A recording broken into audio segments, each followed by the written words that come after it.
نحمده ونصلي على رسوله الكريم أما بعد فأعوذ بالله من الشيطان الرجيم بسم الله الرحمن الرحيم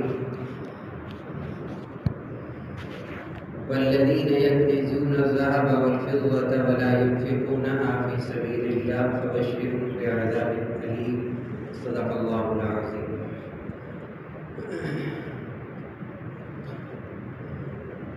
محترم سامعین کرام، السلام علیکم ورحمۃ اللہ وبرکاتہ۔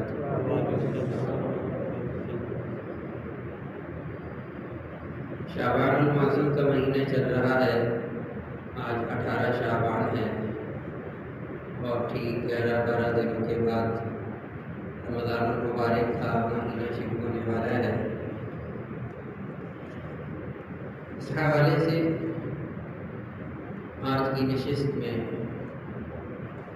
زکوٰۃ کے بارے میں جو رسول اللہ صلی اللہ علیہ وسلم نے کہ جب بندہ اپنے مال کی زکوٰۃ ادا کرتا ہے تو اس پر اللہ رب العزت کی طرف سے اسے کتنے انعامات سے نوازا جاتا ہے، دنیا کے اعتبار سے بھی آخرت کے اعتبار سے بھی۔ زکوٰۃ یہ اسلام کا ایک عام رکن ہے۔ نماز، روزہ، حج، زکوٰۃ، یعنی جب بندہ ایمان لاتا ہے، اسلام قبول کرتا ہے، مسلمان ہونے کے بعد روزانہ کی بنیاد پر جو اس مسلمان کے ذمہ فرض ہے وہ ہے نماز 5 وقت۔ آگے رمضان کا مہینہ آ رہا ہے تو یہ پورے سال میں 1 ماہ اللہ رب العزت نے فرض فرمایا۔ اسی طرح حج یہ پوری زندگی میں ہر بندے کے اوپر فرض نہیں ہے، بلکہ جو اس کی طاقت استطاعت رکھتا ہو اور وہ بھی زندگی میں 1 مرتبہ۔ زکوٰۃ یہ ایک مالی عبادت ہے کہ یہ اللہ کا حکم پورا کرتا ہے، مسلمان اور اپنے مال کی زکوٰۃ ادا کرتا ہے۔ زکوٰۃ کے مسائل بہت زیادہ ہیں، پیچیدہ بھی ہیں، مشکل بھی ہیں، ہر ایک کا اپنے اعتبار سے ہوتا ہے۔ تو اس کے لیے تو یہی ہے کہ انسان اپنے مفتیان کرام علماء سے پوچھ لے، اپنی کیفیت مال کی بتلائے، اس پر جو زکوٰۃ ہوتی ہے اس زکوٰۃ کو ادا کرے۔ لیکن زکوٰۃ کے ادا نہ کرنے پر اس کے اندر انسان اپنی عقل لڑائے اور اپنی کوشش سے، اپنے دماغ سے زکوٰۃ کے ادا کرنے سے بچنے کے لیے تعویلات کرنا یہ درست نہیں ہے، بلکہ فرمایا کچھ دلی سے زکوٰۃ ادا کرو۔ اور جو زکوٰۃ ادا نہیں کرتے ان کے لیے قرآن مجید کی سخت وعیدیں ہیں، آیات۔ زکوٰۃ کا لفظ قرآن مجید میں اللہ رب العزت نے 32 مرتبہ ارشاد فرمایا، 32 مرتبہ ذکر ہے زکوٰۃ کا، لفظ زکوٰۃ کا۔ اس کے علاوہ تو بہت ساری آیات ہیں جن کے اندر یہ ہے کہ جو اللہ نے تمہیں مال دیا ہے اس مال کو اللہ ہی کی راہ میں خرچ کرو۔ یہی انسان پر امتحان ہے کہ دیتا اللہ ہے، دیتے اللہ کی ذات ہے۔ جیسے قرآن مجید کی ایک آیت ہے، لا يحسبن الذين يبخلون بما آتاهم الله من فضله هو خير لهم بل هو شر لهم، کہ یہ لوگ گمان کرتے ہیں جو بخل کرتے ہیں، یعنی تمام مفسرین نے لکھا ہے زکوٰۃ نہیں ادا کرتے۔ لا يحسبن الذين يبخلون بما آتاهم الله، اس چیز کے اندر بخل کرتے ہیں، اس چیز کو روک لیتے ہیں جو اللہ نے ان کو دی ہے، جو اللہ تعالیٰ نے ان کو دی ہے۔ یہاں میں ایک بات عرض کروں گا، یہاں ہم کہتے تو ہیں کہ جی اللہ نے دیا ہے، اللہ نے دیا ہے، لیکن دماغ کے اندر بسا اوقات انسان کے ذہن میں ہوتا ہے کہ میری بھی کچھ طاقت لگی ہے، میری بھی کچھ محنت ہے، ہاں دیا تو اللہ نے ہی ہے۔ اس آیت کے اندر اللہ نے اس کو بھی ختم فرما دیا۔ آیت کے اس حصے کے اندر اگر الفاظ پہ غور کرو، ایک ایک لفظ پر، تو کئی باتوں کا جواب ملتا ہے۔ ایک اللہ فرما رہے ہیں آتاہم اللہ، یہ مال جو تمہارے پاس ہے جس کی زکوٰۃ ادا نہیں کرتے ہو، یہ دیا تمہیں اللہ نے ہے، یہ دیا تمہیں اللہ نے ہے۔ آتاہم اللہ، اور تمہارے زور بازو سے تمہیں ملا، تمہاری عقل سے ملا، تمہارے پڑھنے سے ملا، ڈگری لینے سے ملا، تمہاری انتھک کوششوں سے ملا۔ اب دیہاتوں میں چلے جائیں، آج کل گندم کا سیزن چل رہا ہے، تو وہ کیا کہتے ہیں؟ ہم نے پانی دیا، ہم نے اس کی دیکھ بھال کی، ہم نے محنت کی، ہم نے یہ کیا، ہم نے یہ کیا، اللہ اس میں برکت دے دے۔ درست ہے، لیکن اس آیت کے اندر غور کرو، جو عجیب بات معلوم ہوتی ہے، اللہ فرما رہا ہے آتاہم اللہ، یہ مال اللہ نے دیا ہے۔ کیسے دیا ہے؟ بالفضل ہی، اپنے فضل سے دیا۔ ایسی نفی کی ہے اس کے اندر اللہ نے انسان کی تمام اس کی، کہ یہ انسان اس گھمنڈ میں نہ رہے کہ میں تو ڈگری ہولڈر تھا، میں تو اتنا پڑھا ہوا تھا، میرا دماغی صلاحیت اتنی تھی، میں جسم توانا تھے، میں نے کوشش کی، میں نے محنت کی زمین کے اندر، میں نے فلاں جگہ پہ محنت کی، جس سے اللہ نے دیا ہے، اللہ نے اس کو بھی ختم کر دیا۔ نہیں کرے گا محنت، اس میں کوئی شک نہیں ہے، سبب کے درجے میں، لیکن اس محنت کے اندر دوں گا کیسے؟ من فضلی، اپنے فضل سے دوں گا۔ اور ایسا ہی ہے، ایسا ہی ہے۔ اور یہ اللہ کا فضل، یہ مال کا مل جانا، یہ اللہ کا فضل ہے۔ مال کی کثرت، یہ اللہ کا فضل ہے۔ حلال پاک کئی طریقے سے ہو، کوئی حرج کی بات نہیں ہے، لیکن یہ اللہ کا فضل ہوتا کس کام کے لیے ہے؟ یہ اللہ جب بندے پر فضل کرتا ہے تو کیوں کرتا ہے؟ حضرت سلیمان علیہ سورۃ النمل کے اندر حضرت سلیمان علیہ السلام کے پاس ملکہ بلقیس کا تخت لایا گیا۔ مشہور واقعہ ہے، 19ویں پارے کے آخر میں پڑھیے گا اس کو۔ یہ بات سنانا چاہتا ہوں، حضرت سلیمان علیہ السلام نے جب اس تخت کو دیکھا تو تخت کو دیکھتے ساتھ کیا پڑھا؟ ھذا من فضل ربی۔ یہ تخت تھا، بہت بڑا مال تھا، تو کیا کہنے لگے حضرت سلیمان علیہ السلام؟ ھذا من فضل ربی، یہ مال آیا ہے میرے پاس، یہ حقیقت یہ ہے کہ یہ خالصتاً اللہ کا فضل ہے، اور اللہ اپنا فضل کائے کے لیے کرتا ہے؟ لیبلونی، جی ہاں، دیتا اللہ مال ہے اور دیتا بھی اپنے فضل سے ہے، اپنے فضل سے مال دیتا ہے۔ کیوں دیتا ہے بندوں کو؟ سورہ نمل کے اندر ہے لیبلونی، تاکہ یہ آزمائے بندوں کو، امتحان لے بندوں کا۔ امتحان کس چیز کے اندر لینا ہے وہ بھی بتایا ہے، نتیجہ بھی بتایا ہے۔ یہ امتحان اللہ لیں گے مال کو دے کر، اپنے فضل سے دے کر، حلال مال یہ بندہ کمائے گا، اپنے فضل سے اللہ دے گے اسے، اور دینے کے بعد کریں گے کیا؟ اللہ رب العزت اب اس بندے کو آزمائے۔ کس چیز کے اندر؟ اشکر ام اکفر، اشکر ام اکفر، یہ ناشکری کرتا ہے یا میرا شکر بجا لاتا ہے؟ یہ میرا شکر گزار بندہ بنتا ہے یا یہ ناشکری کرتا ہے؟ شکر حقیقتاً یہی ہے اس ذات کا کہ اس ذات کے سامنے یہ انسان بندہ بن جائے، اس کے ہر حکم کے اندر اس کی اطاعت کرے، اس کا شکر ہے۔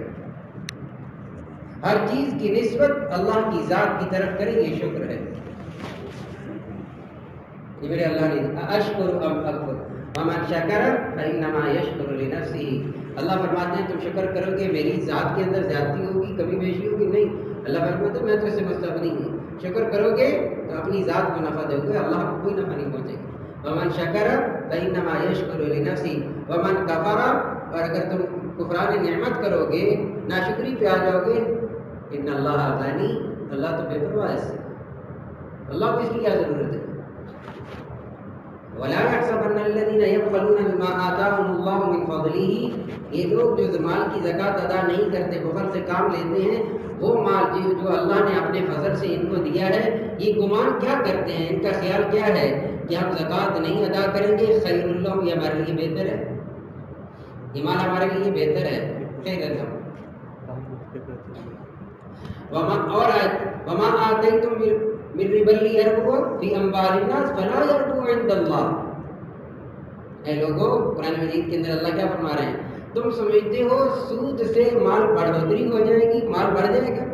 مِّن رِّبًا لِّيَرْبُوَ فِي أَمْوَالِ النَّاسِ فَلَا يَرْبُو عِندَ اللَّهِ، کبھی نہیں بڑھے گا۔ وَمَا آتَيْتُم مِّن زَكَاةٍ تُرِيدُونَ وَجْهَ اللَّهِ، جب تم اسی مال کی زکوٰۃ ادا کرتے ہو تو فَأُولَٰئِکَ هُمُ الْمُضْعِفُونَ، اللہ دگنا چگنا کر کے تمہیں دیتے ہیں۔ دیکھا جائے، بظاہر دیکھا جائے، ربا کے اندر، سود کے اندر مال بڑھتا ہے، مال بڑھتا ہے، لاکھ میں سے کچھ نہ کچھ تو اس کے ساتھ لگے گا۔ اور زکوٰۃ کے اندر 1 لاکھ پہ 2,500 زکوٰۃ، 1 لاکھ پہ 2,500، تو لاکھ میں سے 2,500 مائنس کرو تو کم ہو جاتے ہیں، لاکھ تو نہیں رہتا۔ اور اس کے اندر، سود کے اندر لاکھ کے ساتھ تو مزید بڑھتے ہیں۔ اور اللہ کیا فرما رہے ہیں؟ ما آتیتم من ربا لیربو فی اموال الناس فلا یربو عند اللہ، یہ بڑھتا نہیں ہے، یہ گھٹتا ہے۔ اور زکوٰۃ کے لیے کیا فرما رہے ہیں اللہ رب العزت؟ وما آتیتم من زکاۃ تریدون وجہ اللہ اولئک هم المضاعفون، اللہ دگنا چگنا کر کے دیتے ہیں تمہیں۔ تو انسان کیا کہتا ہے؟ اللہ نے اس کا مزاج بتایا کہ میں زکوٰۃ ادا کر دوں گا، زکوٰۃ ادا نہیں کروں گا، اس کے اندر بخل کروں گا تو یہ مال میرے لیے بہتر ہے۔ اللہ رب العزت نے فرمایا بل هو شر لکم، یہ تمہارے لیے مصیبت ہے، یہ شر ہے۔ اور رسول اللہ صلی اللہ علیہ وسلم نے فرمایا یہ زکوٰۃ، الزکوٰۃ قنطرۃ الاسلام، اسلام کا پل ہے، اسلام کا پل ہے۔ من ادى زکوٰۃ مالی، رسول اللہ صلی اللہ علیہ وسلم نے فرمایا جو بندہ اپنے مال کی زکوٰۃ ادا کر دیتا ہے تو اس مال سے جو اس کے اندر شر ہے وہ چلے جاتا ہے۔ اور حضرت عبداللہ بن مسعود رضی اللہ تعالیٰ عنہ فرماتے ہیں وہ مال جو حلال طریقے سے، پاک طریقے سے، طیب طریقے سے کمایا ہو اور اس مال کے اندر اس مال کی زکوٰۃ ادا نہ کی ہو، یعنی وہ اگر اس حد تک پہنچ جائے جس حد تک زکوٰۃ دی جاتی ہے، اس حد تک مال نہ پہنچ گیا اور اس نے زکوٰۃ ادا نہ کی، تو فرمایا یہ پورا حلال مال یہ پورے کا پورا شر بن جاتا ہے، پورے کا پورا مال شر بن جاتا ہے۔ یہ نقصان دے گا اس انسان کو دنیا کے اندر بھی، آخرت کے اندر بھی۔ اور آخرت کے نقصان جو میں نے ابتدا کے اندر آیت مبارکہ پڑھی، سورۃ التوبہ کی آیت نمبر 34 اور 35، اس کو آپ دیکھ لیجئے گا، ترجمہ پڑھ لیجئے گا۔ جب یہ آیت نازل ہوئی، حضرت ثوبان رضی اللہ تعالیٰ عنہ فرماتے ہیں ہم سفر میں تھے، یہ آیت نازل ہوئی الذین یکنزون الذهب والفضة ولا ينفقونها فی سبیل اللہ فبشرهم بعذاب ألیم یوم یحمى علیہا فی نار جہنم فتکوی بها جباہهم وجنوبهم وظہورهم ھذا ما کنزتم لأنفسکم فذوقوا ما کنتم تکنزون۔ یہ جب آیات نازل ہوئی حالت سفر میں تھے تو لوگوں کے اوپر بہت بوجھ ہوا، شاک گزرا کہ یہ کیا ہو جائے گا۔ باقاعدہ اس آیت کی تفسیر پوچھی حضرت عمر بن خطاب رضی اللہ تعالیٰ عنہ، اور عرض کی یا رسول اللہ آیتیں نازل ہو چکی ہیں لیکن صحابہ کرام رضی اللہ تعالیٰ عنہ ڈر گئے۔ والذین یکنزون الذهب، ترجمہ والذین، اس کا مفہوم بیان کرتا ہوں، والذین یکنزون الذهب والفضة، وہ لوگ کہ جو مال کو جمع کرتے ہیں، سونا ہے چاندی ہے جو بھی جس شکل کے اندر ہے، ولا ينفقونها فی سبیل اللہ، پھر اللہ کے راستے میں خرچ نہیں کرتے، یعنی اس مال کی زکوٰۃ ادا نہیں کرتے، تو فبشرهم بعذاب الیم، ان کو بشارت دے دو اللہ کی دردناک عذاب کی۔ یوم یحمى علیہا فی نار جہنم، یہ مال جہنم کی آگ کے اندر تپایا جائے گا۔ قرآن مجید کی آیت کا مفہوم، جس مال کی زکوٰۃ ادا نہیں کی اس مال کو تپایا جائے گا، کس کے اندر؟ جہنم کی آگ کے اندر۔ یوم یحمى علیہا فی نار جہنم فتکوی بها جباہهم وجنوبهم وظہورهم، اور پھر داغا جائے گا اس انسان کو اس کے چہرے پہ، اس کے پہلوؤں پر، اس کی پشت پر، اور کیا کہا جائے گا؟ ھذا ما کنزتم، یہ ہے تیرا مال، یہ ہے تیرا خزانہ، یہ ہے وہ مال جس کی تو نے زکوٰۃ ادا نہیں کی، فذوقوا، چکھا اس کا مزہ جو تو نے جمع کیا، فذوقوا ما کنتم تکنزون۔ جب یہ آیت مبارکہ نازل ہوئی دونوں، تو حضرت عمر بن خطاب رضی اللہ تعالیٰ عنہ رسول اللہ صلی اللہ علیہ وسلم کی خدمت اقدس میں حاضر ہوئے، یا رسول اللہ صحابہ اکرام بہت پریشان ہیں کہ یا رسول اللہ ہم کیسے بچیں گے، ہر بندہ مال جمع کرتا ہے۔ تو رسول اللہ صلی اللہ علیہ وسلم نے فرمایا اس مال کی جو زکوٰۃ ادا کر دی جاتی ہے وہ پھر قرض نہیں رہتا جس کے بارے میں اللہ نے فرمایا، اس مال کی زکوٰۃ ادا کر دی جائے، زکوٰۃ خوش دلی سے ادا کرنی چاہیے، زکوٰۃ خوش دلی سے ادا کرنی چاہیے۔ آپ ان واقعات کو پڑھیے کہ جن واقعات کے اندر صحابہ کرام رضی اللہ تعالیٰ عنہ نے زکوٰۃ دی ہے۔ حضرت ابی ابن کعب رضی اللہ تعالیٰ عنہ رسول اللہ صلی اللہ علیہ وسلم کے ساتھ سفر میں تھے. آپ نے بھیجا کسی علاقے کے اندر زکوٰۃ کا مال لے کر آؤ. تو وہاں گئے, ان کے پاس اونٹ تھے. یاد رکھنا ایک تو یہ ہے نا کہ نقد, سونا, چاندی, مال تجارت عام طور پر جو گنا جاتا ہے, یہ 4 چیزیں ہیں جن پر زکوٰۃ آتی ہے. ہر ایک کی مقدار ہے. اسی طرح جن کے پاس جانور ہوتے ہیں, جانوروں کی بھی تعداد ہے. ان جانور کتنے جانور ہوں تو اس پر کتنا ہی زکوٰۃ ہوتی ہے. جانوروں کی زکوٰۃ الگ ہے, یہ مال کی زکوٰۃ الگ ہے. یہ الگ الگ چیزیں ہیں. تو حضرت ابی ابن کعب فرماتے ہیں جب میں گیا تو اس بندے کے پاس بہت بڑا ریوڑ تھا اونٹوں کا. تو میں نے دیکھا تو میں نے کہا اس کے اوپر 1 سال کی یا 2 سال کی اونٹنی آتی ہے جو ذمے اس کی بنتی ہے. تو کہتے میں نے اس سے کہا کہ میں رسول اللہ صلی اللہ علیہ وسلم کا بھیجا ہوا قاصد ہوں اور زکوٰۃ لینے کے لیے آیا ہوں, تو مجھے نا یہ 1 اونٹنی چاہیے, اور عمر بھی بتائی کتنے سال اس کی عمر ہونی چاہیے. تو وہ ہنسنے لگا, وہ کہنے لگا اتنے سال کی کس کام کی, نہ دودھ دے گی نہ سواری کے کام.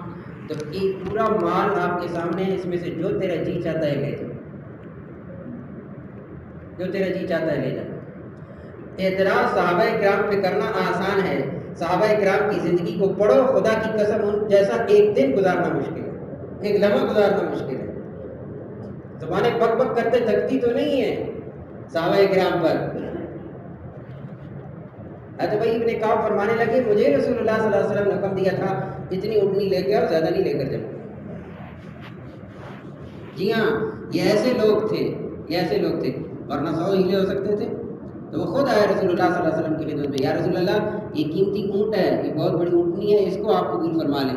آپ نے فرمایا آپ کے ذمہ تو وہی ہے, لیکن جو زیادہ دے گے اللہ زیادہ اجر دینے والا ہے, باقی نفل ہو جائے گا آپ کے. تو معیار یہ تھا زکوٰۃ ادا کرنے کا.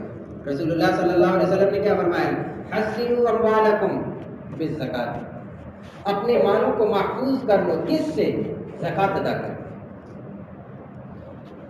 یقین تو کرو کہ ہمارا مال کیسے محفوظ ہوگا, زکوٰۃ ادا کر دیجیے. حسنوا اموالکم بالزکاۃ وداؤوا مرضاکم بالصدقہ, اور اپنے مریضوں کا علاج کرو کس کے ساتھ؟ صدقہ کر کے, نفلی صدقہ. معذرت سے عرض کروں گا, میں نے پہلے بھی کہا ہے, اب پھر کہوں گا, جو صدقہ ہم ادا کرتے ہیں اس پہ ذرا غور کر لیا جائے. میں یہ نہیں کہتا صدقہ قبول نہیں ہوتا, قبول میرے رب نے کرنا ہے, ہم غور تو کریں. اس میں کوئی شک نہیں ہے, ہم تب دیتے ہیں جب مریض بالکل وینٹیلیٹر پہ ہو. صدقہ کرتے ہیں, کرتے کیا ہیں؟ اس بڑی مجلس کے اندر, پوری مسجد کے اندر میں چیلنج کرتا ہوں, کوئی بندہ یہ کہہ دے کہ جو صدقے کا بکرا اللہ کی راہ میں دیتے ہیں وہی ایک بکرا لے کر جاتے ہیں, گھر میں کھاتے ہیں.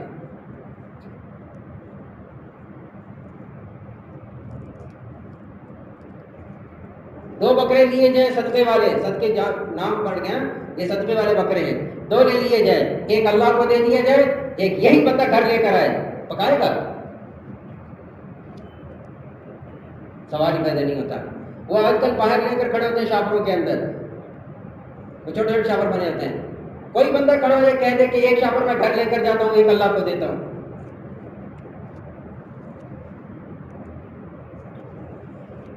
کیا کر رہے ہیں ہم لوگ؟ یہ معیار بنایا ہم نے اللہ کے راستے میں خرچ کرنے کا. 4 پارے کی پہلی آیت گھر میں جا کر بار بار پڑھیے گا, لن تنالوا البر حتى تنفقوا مما تحبون. اللہ کو ہر چیز ہونے کی نہیں پہنچتی جب تک کہ تم وہ خرچ نہ کرو جو تمہیں سب سے زیادہ محبوب ہے. میرے گھر کے اندر بھی مٹن ہو جائے, جو بہترین قسم کا مٹن ہو گھر کے اندر پکنے کے لیے, اور مدرسے کے طلباء کے لیے اللہ کے لیے ہو جائے, جس کو میں دیکھنا گوارا نہیں کرتا, جس کو میں ہاتھ لگانا گوارا نہیں کرتا, جس کی مجھے بدبو آ رہی ہوتی ہے, تو میں دیتا ہوں اللہ کی راہ میں. کریں ایسا, یہ سب کچھ اللہ ہی کا ہے. جیسا دو گے ویسا لو گے. جس حیثیت کے ساتھ, جس خوبصورتی کے ساتھ اپنے رب کو دو گے, اسی طرح آئے گا. بداؤ رسول اللہ صلی اللہ علیہ وسلم نے فرمایا, آپ کیا کرو؟ علاج کرو, دوا دو. اپنے مریضوں کا علاج کیسے کرو؟ صدقے کے ساتھ, بہترین صدقے کے ساتھ. تیسری بات اسی روایت کے اندر آپ نے فرمائی, آج کے موقع کی مناسبت سے صحیح ہے, آپ نے فرمایا رسول اللہ صلی اللہ علیہ وسلم نے, واستقبلوا, استقبال کرو, امواج البلاء, بلاؤں کا، مصیبتوں کا، آزمائشوں کا، کس کے ذریعے سے؟ بالدعاء والتضرع، دعا کے ساتھ اور عاجزی کے ساتھ۔